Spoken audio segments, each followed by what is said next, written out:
მოგესალმებით, მივესალმები ყველა მსმენელს. მინდა გაჩვენოთ ერთი ვიდეო, ძალიან მცირე დაახლოებით 10 წამზე მეტის არის, პატარა ვიდეოა, სადაც ასახული არის, ტაძარში ხალხი არის შეკრებილი და კონკრეტულად ამ ვიდეოზე ასახული არის ხატი არის დადგმული და ხატის წინ სანთლები ანთია. მინდა რომ ეს გაჩვენოთ და შემდგომ განვიხილო რატომ გაჩვენებთ ამ ვიდეოს.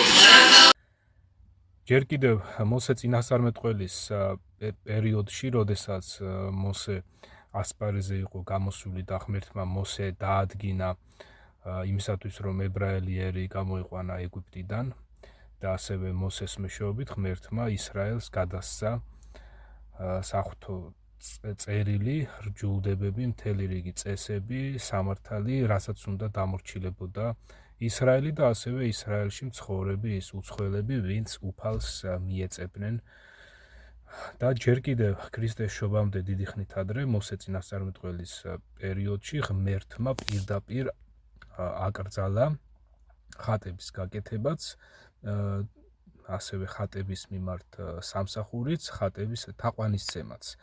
ეს ჩაწერილი არის ბიბლიაში, ბიბლიის გამოსვლაში, გამოსვლის მე-20 თავში. წაიკითხეთ, პირდაპირ ესე იგი ღმერთმა ბრძანება გასცა ასეთი, ეს 10 მცნების მეორე მცნებაში არის ჩაწერილი ეს მცნება, რომ არ გაიკეთო ხატი იმისა, რაც ჩვენს ირგვლივ არის, რაც დაფრინავს, რაც დახოხავს, რაც დასურავს წყალში, არც ეთაყვანი მათ, არ ემსახურო. აი ეს მცნება და აკრძალვა პირდაპირ არის ბიბლიაში მოცემული და დღესაც მომქმედია. და ამ დროს საპატრიარქოს ორგანიზაციის ტაძრებში ხატებიც არის და ხატების მიმართ სამსახურიც არის. აი ეს სანთლის ანთება ხატისთვის არის ხატის მიმართ სამსახური, რაც ღმერთს აქვს აკრძალული. თქვენ თვითონ დასვით კითხვები, რატომ უნთებენ სანთელს ამ ხატებს? დასვით ამაზე. მივმართავ ზუსტად იმ ადამიანებს, ვინც დადიხართ ამ მოხდელებთან ტაძრებში, ესწრებით იმ ყველაფერს, რაც იქ ხდება, იზიარებთ ამას, რა თქმა უნდა, მაგრამ თქვენ ხო რეალურად არ იცით ამ ხატებს, რატომ უნთებენ სანთელს. ხატის წინ ან ჩამოკიდებული რო არის იქ ლამპარი და ზეთი რო არის და ამ ეს ზეთი რო იწვის და იქ ლამპარი ანთია, ხო?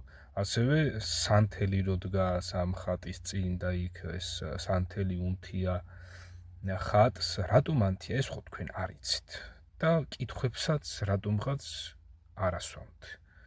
დასვით, აი მოხდლები დაიყენეთ ერთობლივად და დაუსვით მას კითხვები, თუ კი ღმერთი აი ასე მკაფიოდ გველაპარაკება იმას, რომ ხატი არ უნდა გავაკეთოთ, ხატს არ უნდა ვემსახუროთ. ესე იგი, ხატის მიმართ სამსახურში, რა თქმა უნდა, იგულისხმება ხატისთვის სანთლის ანთებაც, ხატისთვის საკმევლის კმევაც. თუ კი ღმერთი აი ასე გვაფრთხილებს, მაშინ მინიმუმ ხო არის დამაფიქრებელი, რომ მაშინ პირდაპირ რატომ არ ხვევს საპატრიარქოს ორგანიზაცია აი ასეთ მცნებას. ბოლო-ბოლო რა უცილებელია ხატისთვის სანთლის ანთება. რა უცილებელია? მინიმუმ აი ეს რაღაცა შიში არა გაქვთ, რომ ესე იგი, მოდი აბა სანთელს აღარ ავუნთებ ხატს, იმიტომ რომ ეს მე არ ვიცი რა არის და რადგან ღმერთი ამაზე მაფრთხილებს, რომ ხატს არ უნდა ვემსახურო, ესე იგი, მოდი ამას მე არ გავაკეთებ. მინიმუმ იმის გამო, რომ ეს აუცილებელი არ არის. მით უმეტეს ჩვენ ვინც ბიბლიას ვკითხულობთ, ვინც ბიბლიას ვსწავლობთ, ჩვენ ვერსად ვნახავთ ბიბლიაში, რომ ქრისტეს რომელიმე მოციქულს რაიმე ხატი ან გაეკეთებინოს, ან სხვისთვის დაევალოს, რომ აი მინდი და შენ გააკეთე ეს ხატიო, ან მომავალში გააკეთეთო. ასევე ღვთის ბიბლიაში ვერსად ვნახავთ ჩვენ ერთ ფაქტსაც კი, რომ ქრისტეს რომელიმე მოციქულს ხატისთვის სანთელი დაენთოს, ან ვინმესთვის ეთქვას, რომ აი ხატებს სანთელი უნდა დაუნთოთო, ან ხატის მიმართ უნდა ილოცოთო. მსგავსი რაღაც არ არის. წაიკითხეთ, აბა ბიბლია გადაშალეთ და წაიკითხეთ ბიბლიაში თუნდაც მოციქულთა საქმეების ნაწილი. ახალი აღთქმის ერთ-ერთი ნაწილი არის ეს მოციქულთა საქმეები. სრულად წაიკითხეთ, იმიტომ რომ ამ მოციქულთა საქმეებში არის პრაქტიკული საქმიანობა იმისა, თუ როგორ ქადაგებდნენ, რას ქადაგებდნენ, ასევე რას ელაპარაკებოდნენ ქრისტეს მოციქულები ადამიანებს, რას ასწავლიდნენ მათ, თვითონ როგორ იქცეოდნენ. ეს ყველაფერი ჩაწერილი არის აგერ ბიბლიაში, მოციქულთა საქმეებში და ამავე დროს ჩაწერილი არის იმ საყოველთაო წერილებში, რომლებიც ასევე ბიბლიაში არის შეტანილი. ეს წერილები არის რომაელთა მიმართ, გალატელთა მიმართ, ებრაელთა მიმართ, კორინთელთა მიმართ. ორი წერილია შეტანილი ბიბლიაში და ამ წერილებში არის პრაქტიკული სწავლება, ესე იგი, რა არის იესო ქრისტეს სარწმუნოება, როგორ უნდა გავხდეთ ქრისტიანი, როგორ უნდა გადავრჩეთ, როგორ უნდა განვიწმინდოთ, როგორ უნდა განიწმინდოს ადამიანი ცოდვებისაგან და როგორ უნდა შეურიგდეს ღმერთს, როგორ უნდა შევიდეს ღმერთთან მშვიდობაში და როგორ უნდა ეზიაროს იმ დაპირებას, იმ აღთქმას, რომელსაც ჰქვია აგერ იესო ქრისტეს სასუფეველში შესვლა. კიდევ ერთხელ ვიმეორებ, რომ ბიბლიაში თქვენ ვერ სადიპოვით მსგავს რამეს, რომ ქრისტეს რომელიმე მოციქულს ან ხატი გაეკეთებინოს, ან ხატის მიმართ ელოცოს, ან ხატისთვის სანთელი აენთოს და თქვენ ნებისმიერ ადამიანს, ვინც ამ ტაძრებში დადიხართ, ბავშვებსაც მოგმართავთ, დიდებსაც, ვისაც გაგება შეგიძლიათ, თქვენ აბა მინიმუმ დაფიქრდით აი ამაზე. რატომ აკეთებთ ამას? თქვენ რატომ უნთებთ ხატს სანთელს? ვინ დაგავალათ ეს? ღმერთი როდის გვასწავლის ამას? გვასწავლის თუ არ გვასწავლის? ესე ბრმად რატომ უჯერებთ აი იმ ყველაფერს, რაც ამ ტაძრებში ხდება?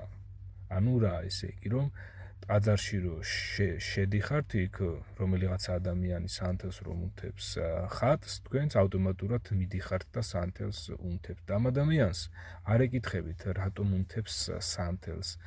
იგივე ეს მღვდელი, რომელიც გეუბნებათ, რომ ხატს სანთელი აუნთეო, რატომ უნდა აუნთო? რატომ უნდა მოემსახურო ხატს? აი რას ნიშნავს ეს? ხატის მიმართ სამსახური ღმერთმა აკრძალა, ხო? ხატის მიმართ სამსახურში აი ესეც მოიაზრება ხატისთვის სანთლის ანთება, რომ თითქოს ამ ხატს ესაჭიროება, რომ ჩვენ სანთელი ავუნთოთ. ესე იგი, ჩვენ ვემსახურებით მას, თუ კი სანთელს ვუნთებთ, ასეა, ხო? ესე იგი, თუ ხატს სჭირდება, რომ მე სანთელი ავუნთო და მე სანთელს ვუნთებ, ესე იგი, მე ხატს ამით ვემსახურები. ისევე როგორც აი მაგალითად, როდესაც კაფეში ან რესტორანში შევდივარ, მე მინდა ჭამა, დალევა ვთქვათ, რაიმე სასმელი, რაიმე წვენი შევუკვეთე, მოდის მიმტანი და მე მემსახურება. ესე იგი, მე მესაჭიროება ჭამა, დალევა და მიმტანი მემსახურება. და ამ შემთხვევაში ხატსაც ესაჭიროება სამსახური? და თუ კი მე ხატს სანთელს ვუნთებ, ესე იგი ეს ხატის მიმართ სამსახურია და ამას ღმერთი კრძალავს. აგერ ჯერ კიდევ მოსეს დროს ძალიან მკაფიოდ ღმერთმა მოსეს, ესე იგი მოსესაც ჩააწერინა და ღმერთმა თავისი, ესე იგი ღმერთმა თვითონ დაწერა ჯერ 2 ქვის ფიქალზე და შემდგომ 2 ხის ფიცარზე 10 მცნება და მეორე მცნებად ღმერთმა დაწერა აი ეს, რომ არ უნდა გააკეთო ხატი ყოველივე იმისა, რაც ჩვენს ირგვლივ მოძრაობს, ეს იქნება ადამიანი, ეს იქნება ცხოველი, ფრინველი, თევზი, ესე იგი არ უნდა გავაკეთოთ მისი ხატი, რაც ჩვენს ირგვლივ მოძრაობს და ამავე დროს არ უნდა ვემსახუროთ მას და არ უნდა ვცეთ თაყვანი. კონკრეტულად კიდევ ერთხელ გავიმეორებ, რომ ეს ჩაწერილი არის ბიბლიაში, ბიბლიის მეორე ნაწილში, რომელსაც ეწოდება გამოსვლა, ბიბლიის პირველი ნაწილი არის ეს დაბადება, მეორე ნაწილი არის გამოსვლა, გამოსვლის მე-20 თავი წაიკითხეთ. პირდაპირ ღმერთმა აკრძალა ხატის გაკეთებაც, ხატის მიმართ სამსახურიც და ხატისთვის თაყვანისცემაც. ამიტომაც, როცა ასეთი მკაფიო ბრძანება არის ბიბლიაში მოცემული, თქვენ მინიმუმ ესე იგი თავი უნდა შეიკავოთ ხატისთვის სანთლის ანთებისგან, ხატის გაკეთებისგან, ხატისთვის თაყვანისცემისგან, მინიმუმ ამისგან თავი უნდა შეიკავოთ, სანამ საკითხში კარგად გაერკვევით. კიდევ ერთხელ ვიმეორებ იმას, რომ არც ერთ ქრისტეს მოციქულს არც თვითონ გაუკეთებიათ მათ, ესე იგი ქრისტეს მოციქულებს არც თვითონ გაუკეთებიათ ხატები და არც ვინმესთვის დაუვალებიათ ხატის გაკეთება, ხატის დაწერას რო ეძახიან. ეს დაწერა რა გამოიგონეს, რომ თითქოს ჩვენ ხატს კი არ ვაკეთებთო, ხატს ვწერთო და დაწერა ნიშნავს დახატვას. ძველ ქართულად დაწერა ნიშნავდა დახატვას. სიტყვა ხატი ნიშნავს სახეს, ესე იგი სახის დახატვა. ხატის დაწერა ნიშნავს სახის დახატვას და ღმერთმა ეს აკრძალა რელიგიური ნიშნით, აი ამ ესე იგი ხატების დაწერაც და ხატის მიმართ სამსახურიც, ხატისთვის თაყვანისცემაც. ღმერთმა ეს აკრძალა. არც ქრისტეს, არც მის მოციქულებს გაუკეთებიათ ხატები და არც სანთლისთვის აუნთიათ სანთლები. ამიტომაც თქვენ დასვით კითხვები და მოიძიეთ პასუხები.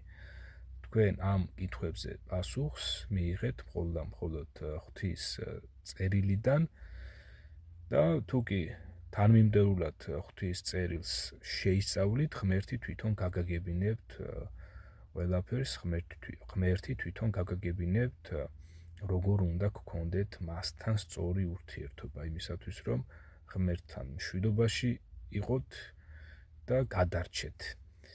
აი ეს არის და ეს არის. აბა მანამდე ვისაც თითქოს და უნდობლობა გააქვთ ბიბლიისადმი აიღეთ, აბა ეს ასე ვთქვათ, აი ეს საკითხი, აი ეს თემა და თქვენს მღვდლებს დაუსვით კითხვები. აი რატომ უნთებს ანთელს ამ ხატს? რატომ აკეთებთ ამას? დასვით კითხვები.